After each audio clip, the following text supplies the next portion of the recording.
111 যখন আসে তখন শুধু জোবাইদা রহমানই নয়, পুরো শহীদ রাষ্ট্রপতি জিয়াউর রহমানের পরিবারকে হয়রানি করা হয় বলে মন্তব্য করেন বিএনপির স্বাস্থ্য বিষয়ক সম্পাদক ডাক্তার মোহাম্মদ রফিকুল ইসলাম।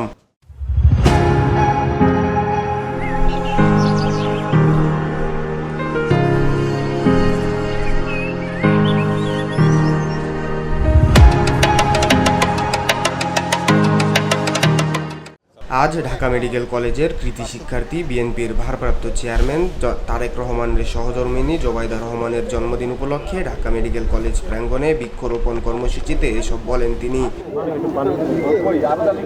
বলেন, গ্রেফতার থেকে শুরু করে বিভিন্ন মামলায় যখন বিএনপিকে জর্জরিত করা হয় তখন ডাক্তার জোবাইদা রহমান পরবর্তীতে আমাদের দলের ভারপ্রাপ্ত চেয়ারম্যান জনাব তারেক রহমানের পাশে দাঁড়ান।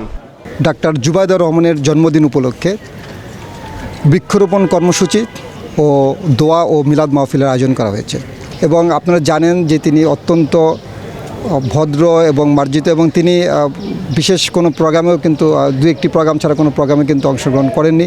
তিনি আরও বলেন, লন্ডন অবস্থান করেন, পরবর্তীতে এসে তাকে মিথ্যা মামলা দেওয়া হয়। 111 সরকার পরবর্তীতে আসে এবং শুধু সেই নয়, পুরো শহীদ রাষ্ট্রপতি জিয়াউর রহমানের পরিবার তখন তাদেরকে কিন্তু পরবর্তীতে যে হয়রানি করা হয়, গ্রেপ্তার থেকে শুরু করে বিভিন্ন মিথ্যা মামলায় তাদেরকে জর্জরিত করা হয়। দলের ভারপ্রাপ্ত চেয়ারম্যান জনাব তারেক রহমান তার পাশে তখন তিনি দাঁড়ান এবং সেখানে কিন্তু তিনি লন্ডনে অবস্থান করেন এবং পরবর্তীতে তার নামে মিথ্যা মামলা পর্যন্ত দেওয়া হয়। এ সময় আরও উপস্থিত ছিলেন বিএনপির বিভিন্ন দলের নেতাকর্মীরা। দেখা যাচ্ছে না। শাহরিয়ার জামিল নূর, ভিওডি বাংলা, ঢাকা।